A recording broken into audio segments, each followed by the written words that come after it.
You are trying to hold something in place that will not hold. The relationship, the body, the career, the sense of yourself that worked for the previous decade and is quietly becoming inadequate for this one.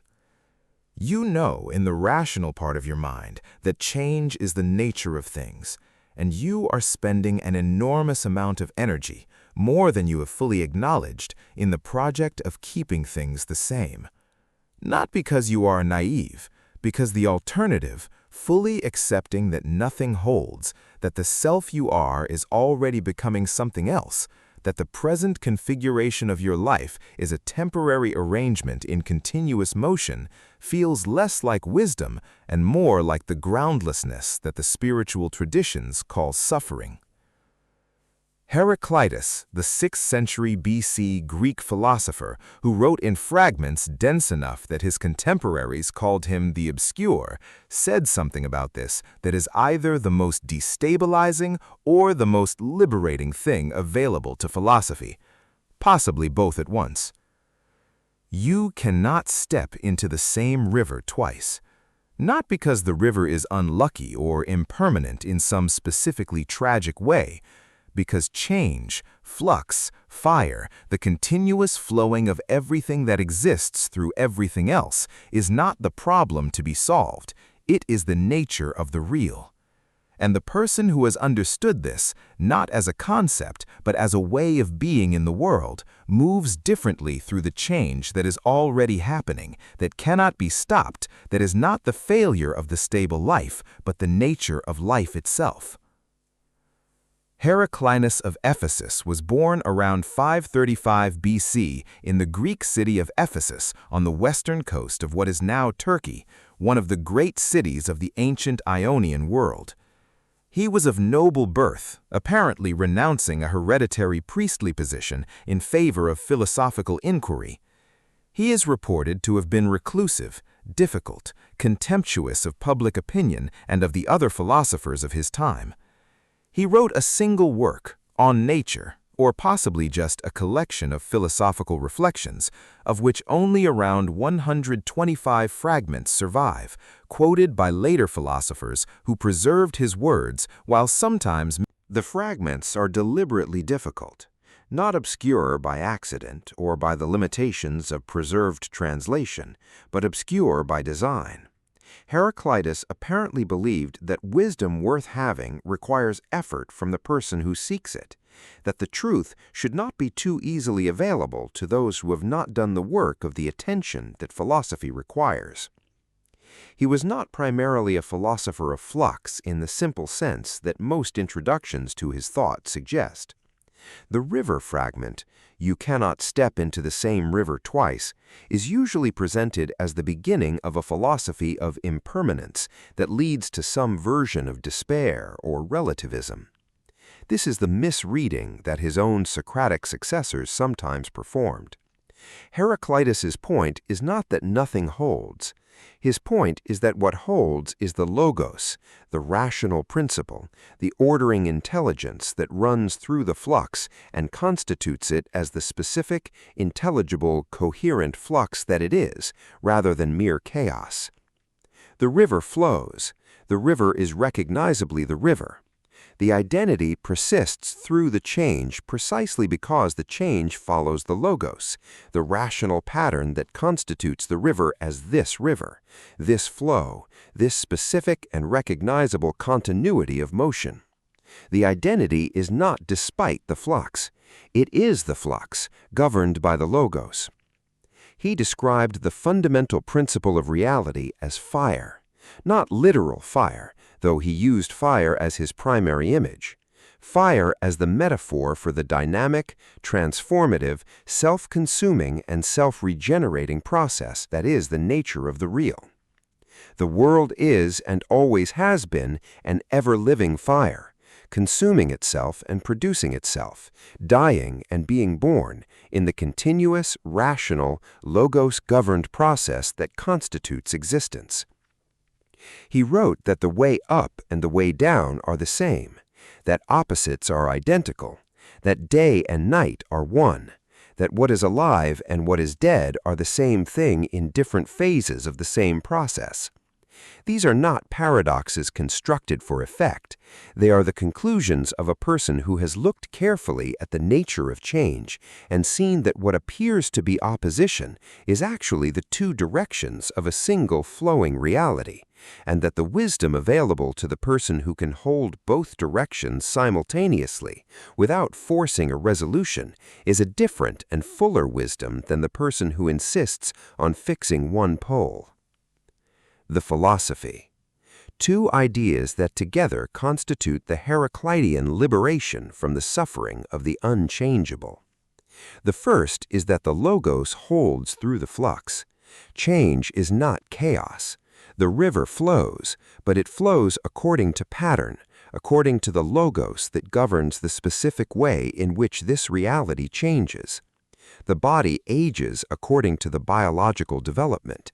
The relationship deepens or changes or ends according to the logos of the specific two people and the specific conditions they inhabit.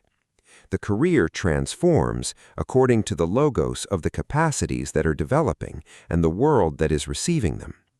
The person who can read the logos, who can discern the pattern in the change rather than only experiencing the change as loss, navigates differently. Not because they control the river, because they understand how it flows.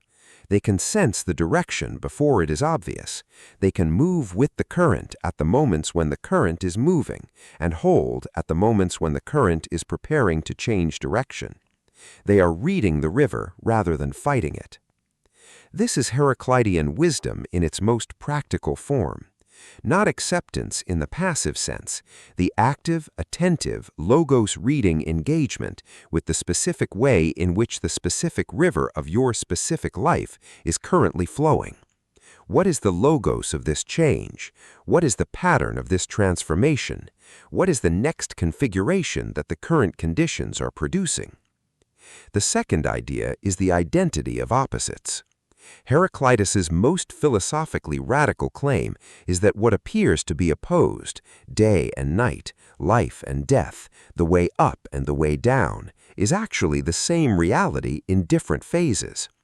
The death of one thing is the birth of another. The end of one configuration is the beginning of the next. The loss that the change produces is inseparable from the gain that the change also produces, and the person who can hold both simultaneously, who can mourn the ending and receive the beginning without insisting that only one of them is real, has arrived at what Heraclitus calls the tension of opposites. The bow and the lyre are his images. Both are instruments held in tension, the string pulled between 2 points in a way that makes the tension itself the creative force.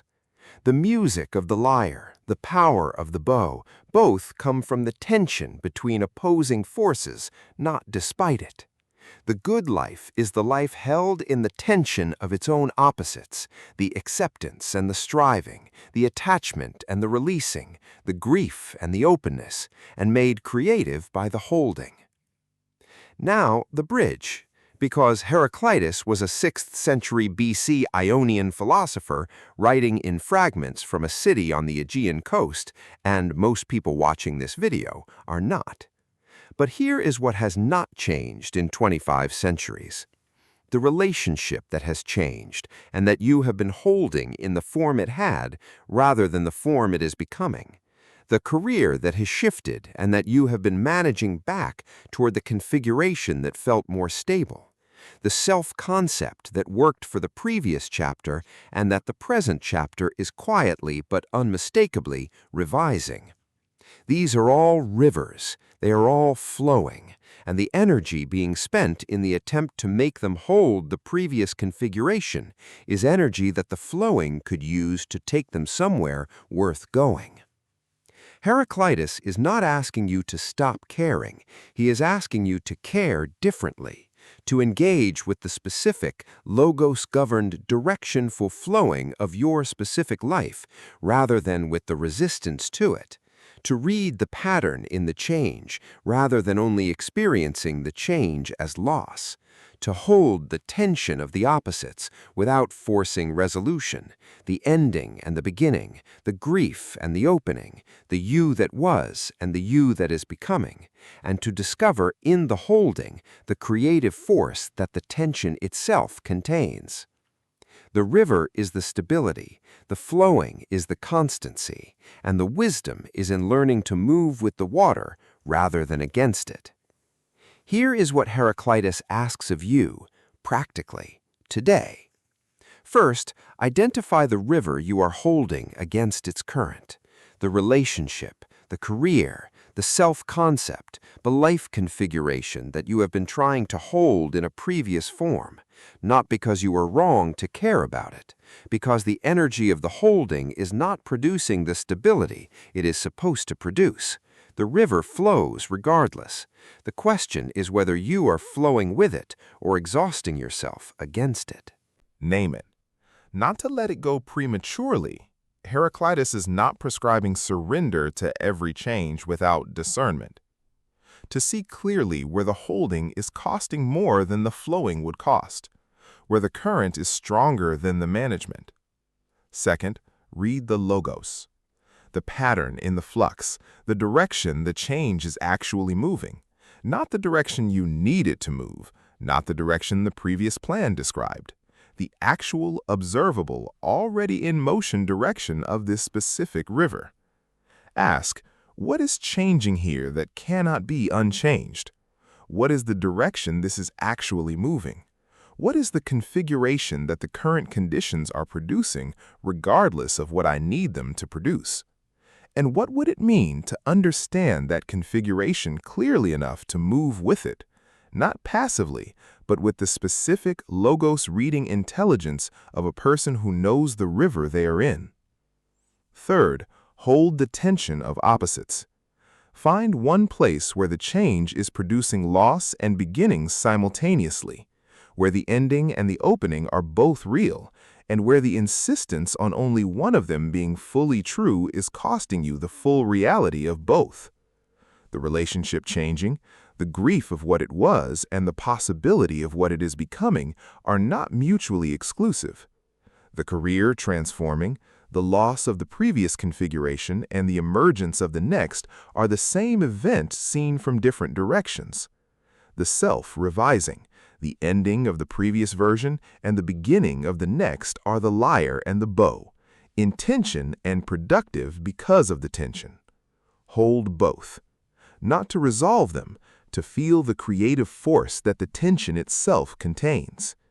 Heraclitus's insight is not that the tension is comfortable, it is that the tension is the source. The bow must be drawn, the string must be taut. The music requires the opposing forces to be in place simultaneously. Fourth, step into the river. This is the final and most immediate practice. The river is already here. The change is already underway. The stepping in is not a metaphor. It is the specific daily available act of moving with rather than against, engaging the actual configuration of the actual day rather than managing it toward a previous one, bringing the full weight of your attention to what is flowing rather than to what you wish were holding. Once today, in one encounter with the change that is already happening, try moving with it, not surrendering to whatever arrives. The logos-governed, intelligent, attentive engagement with the specific, directionful, pattern-bearing flux that your life currently is. Not the previous river, this one, the only one available, the one that is, right now, flowing. I want to close with the image that Heraclitus returns me to most consistently. Not the river, the fire.